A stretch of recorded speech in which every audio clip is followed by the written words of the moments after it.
हरियाणा कृषि विभाग ने हर खेत स्वस्थ खेत योजना के तहत जिले में 60,000 एकड़ भूमि की जांच का लक्ष्य रखा है। यह जांच प्रति किले की मिट्टी के हिसाब से की जानी है। विभाग ने अब तक मिट्टी के 87,000 सैंपल जांचे हैं और सभी में भूमि में ऑर्गेनिक कार्बन की भारी कमी मिली है, जिसके चलते भूमि के बंजर होने का खतरा बढ़ गया है। भूमि में सामान्य तौर पर 1% ऑर्गेनिक कार्बन की मात्रा होनी चाहिए, लेकिन जांच के दौरान ये मात्रा 0.2 से 0.3% ही मिल रही है।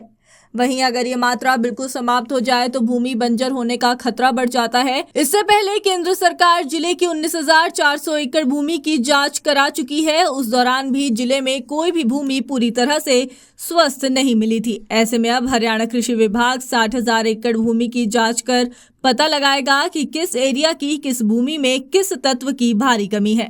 उसके हिसाब से किसानों को सॉइल हेल्थ कार्ड दिए जाएंगे, जिसमें दर्शाया जाएगा कि जिस तत्व की मिट्टी में कमी है उसकी पूर्ति कैसे की जाए।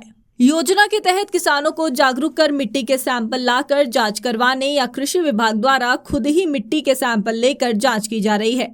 ये जांच कृषि विभाग मुफ्त कर रहा है, जबकि इसकी लैब टेस्टिंग फीस 500 से 600 रुपए प्रति सैंपल पड़ती है। बाकायदा कैंप के जरिए कई किसान खुद जांच कराने के लिए मिट्टी के सैंपल ला रहे हैं। साथ ही किसानों को सॉइल हेल्थ कार्ड बनाकर दिया जा रहा है।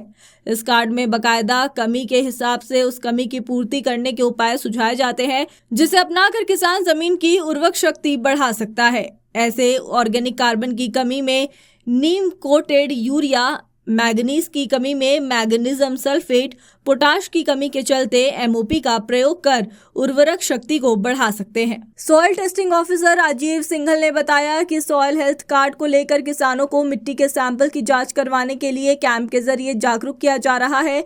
उन्होंने किसानों से अपील की कि फाने ना जलाएं और जरूरत के अनुसार ही खाद और पेस्टिसाइड्स का प्रयोग करें। उन्होंने बताया कि फाने जलाने से भूमि में मित्र कीट मर जाते हैं, जिससे भूमि डैमेज होने लगती है और इसके बंजर होने का खतरा बढ़ जाता है। सिंघल ने बताया कि जिस प्रकार हीमोग्लोबिन की कमी से शरीर पर विपरीत असर पड़ने लगता है, उसी प्रकार ऑर्गेनिक कार्बन की कमी से भूमि की उपजाऊ और उर्वरक शक्ति पर भी विपरीत असर पड़ता है। मिट्टी में ऑर्गेनिक कार्बन ही सबसे मुख्य तत्व माना जाता है और इसी की भारी कमी है। इसके अलावा टेस्टिंग में सल्फर, पोटाश, पोटेशियम और मैग्नीज जैसे तत्वों की भी कमी है। यह कमी परंपरागत खेती के चलते मिट्टी में फाने जलाने से ज्यादा मात्रा में यूरिया, पेस्टिसाइड्स और अन्य दवाइयों के प्रयोग से आ रही है।